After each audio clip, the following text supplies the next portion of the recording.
बिस्मिल्लाहिर्रहमानिर्रहीम, अस्सलाम वालेकुम। आप इजी वीज़ा यूट्यूब चैनल देख रहे हैं। मैं हूं कैसर खान। आपके सामने मैं आपका सबसे ज़्यादा पूछा जाने वाला सवाल लेकर आया हूं, जिसमें आप कहते हैं कि आइल्स नहीं करना, वर्क वीज़ा करना है मगर आइल्स नहीं करना, स्टडी वीज़ा लेना है मगर आइल्स नहीं करना। लिहाजा इस एक ही वीडियो में आप मुझे वो तमाम मुल्क बता दीजिए जिसमें आइल्स के बगैर मुझे जॉब भी मिल सके या मुझे स्टडी वीज़ा भी मिल सके, मगर मैं आइल्स नहीं करूँगा, दिमाग में रखिएगा। तो इसके लिए मैं आपके सामने इस एक ही वीडियो में, ये वीडियो ख़जाना है इस मामले का, ये वीडियो मुकम्मल जवाब है इस बात का कि, और ये सिर्फ आप लोगों के लिए नहीं, व्यूअर्स, आम व्यूअर्स के लिए नहीं, जो कंसल्टेंट्स हैं, जो देखने वाले, जो लोग नहीं रिसर्च करते, उनके लिए भी ये पूरा का पूरा जो जमा किया गया है ये बहुत कीमती चीज़ें हैं। इसमें सबसे पहले समझ लीजिएगा कि अगर हम वर्क वीज़ा की बात करें, उसके बाद हम स्टडी वीज़ा की बात कर लेंगे। सबसे पहले हम बात कर रहे हैं वर्क वीज़ा की, तो talent passport, French tech visa के थ्रू अगर आप जाते हैं तो आपको आइल्स की बिल्कुल भी ज़रूरत नहीं होगी। आप टैलेंट पासपोर्ट या फ्रेंच टेक वीज़ा को स्टडी कर सकते हैं। अगर मुझे कहेंगे तो मैं भी इसके ऊपर काम कर दूंगा।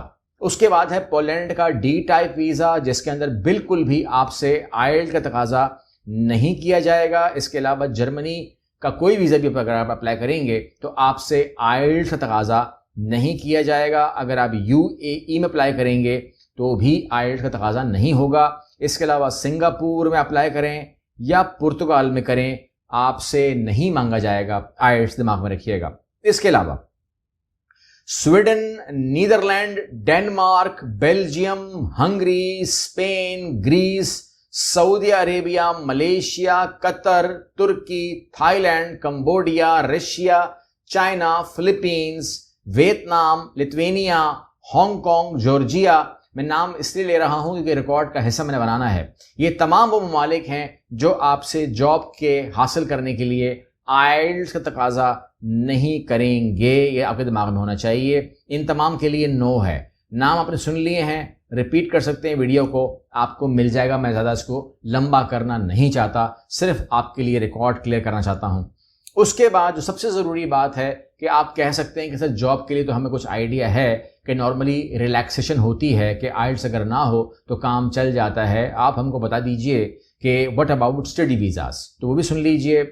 न्यूजीलैंड के अंदर अगर आप आइल्स के बिना कंडीशनल ऑफर लेना चाहें तो ले सकते हैं। इसके लिए आपको सिर्फ ये प्रूफ करना होगा कि आपकी जो स्टडी है वो मीडियम इंग्लिश था, यानी कि वो जो यूनिवर्सिटी है वो बता दे कि जी आपने इंग्लिश मीडियम में ही तालीम हासिल की है, तो इस बिना पर न्यूजीलैंड आपका रिमूव कर देगी आपका आइल्स की शर्त। इस तरीके से कनाडा के अंदर अगर आप एडमिशन लेते हैं तो इंग्लिश इंस्ट्रक्शंस प्रूव, लेकिन वीज़ा स्टेज पे आइल्स या ऑल्टरनेट ज़रूर मांग सकते हैं, तो उसमें फिर पूरा करना पड़ेगा, लेकिन ये कंडीशनल है। इसके अलावा यूएसए के अंदर आइल्स ज़रूरी नहीं होगा। अगर आपको MOI मिलता है, मीडियम ऑफ इंस्ट्रक्शंस, इसमें अगर आपकी इंग्लिश लैंग्वेज है तो फिर आपसे आइल्स, आपसे स्पेशली यानी कि आपसे नहीं मांगा जा सकता। ये जनरल बात नहीं कर रहा हूँ, याद रखिएगा मैं, ठीक है, आपसे रिमूव किया जा सकता है।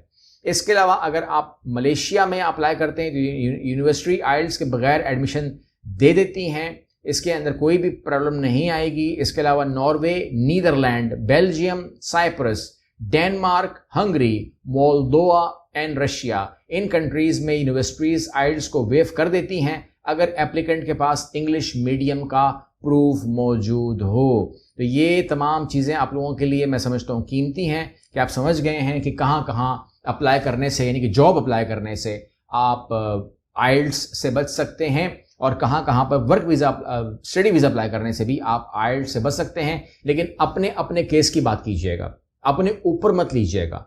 वीडियो होती है जर्नल लीजिएगा। अगर आपको अपने बारे में बात करनी हो, मखसूस बात करनी हो, तो अपने डॉक्यूमेंट दीजिएगा, उनको फॉरवर्ड किया जाएगा, कंसर्न डिपार्टमेंट्स में वो जाएंगी और आपके ऊपर फैसला आएगा। यानी कि फॉर एग्जांपल आपके 4 दोस्त हैं, चारों नहीं कह सकते कि चूंकि सर ने कहा है कि वहां पर नहीं है तो फिर नहीं है, ऐसा नहीं है। चारों भेजे जाएंगे डॉक्यूमेंट, और उसके अंदर जिसके ऊपर आएगा कि आपको ज़रूरत नहीं है, क्योंकि हमको पता है आपने कहाँ से पढ़ा है, उसका मीडियम क्या है, और वो हमारे पास अप्रूव्ड केस है, تو آپ کا ریموو ہو جائے گا. ہو سکتا ہے کہ آپ کے 3 دوستوں کا ریموو نہ ہو. تو میں کہہ رہا ہوں کہ سب سے پہلے جو کام کرنے والا ہوتا ہے وہ ہوتا ہے آپ کا اسسمنٹ. اگر آپ کی اسسمنٹ کلیئر ہو گئی ہے تو آپ باقی تمام کام بھی کر سکتے ہیں. اگر آپ کی اسسمنٹ رک گئی ہے تو پھر آپ کو وہ کرنا پڑے گا جو انسٹرکشنز آئی ہیں. وہ الگ بات ہے کہ آپ پھر انسٹیٹیوٹ چینج کر کے اور ادارے چینج کر کے کام کر سکتے ہیں, یہ ڈیپینڈ کرتا ہے. لیکن جہاں تک بات اسسمنٹ کی ہے, میں نے آپ سے پہلے بھی کہا کہ میں حاضر ہوں, ویڈیو کال کے اوپر راؤنڈ دا ورلڈ سے حاضر ہوں, کال کے اوپر راؤنڈ دا ورلڈ حاضر ہوں. نمبر اسکرین پہ چل رہے ہوتے ہیں, آپ نمبر مانگتے کیوں ہیں مجھے اب تک یہ سمجھ نہیں آتا. یہ نمبر جو اسکرین پہ چل رہے ہیں یہی نمبرز آپ لوگوں کے لیے ہیں, ٹھیک ہے. لاہور کے نمبر بھی ہیں, کراچی کے نمبر بھی ہیں, ای میل ایڈریس بھی ہے, ڈسکرپشن باکس میں بھی نمبر دیے ہوئے ہیں, فرسٹ کمنٹ کے اندر بھی نمبر دیے ہوئے ہیں. نمبر آپ مانگتے کیوں ہیں مجھے سمجھ نہیں آتا ہے, بہرحال آپ مانگتے ہیں تو یہ نمبر سراخوں پہ ہیں, آپ یہ نمبر لے کر کے ان سے بات کر سکتے ہیں. اپنا بہت سارا خیال رکھیے گا, اگلی ویڈیو ملتے ہیں انشاءاللہ. اللہ حافظ.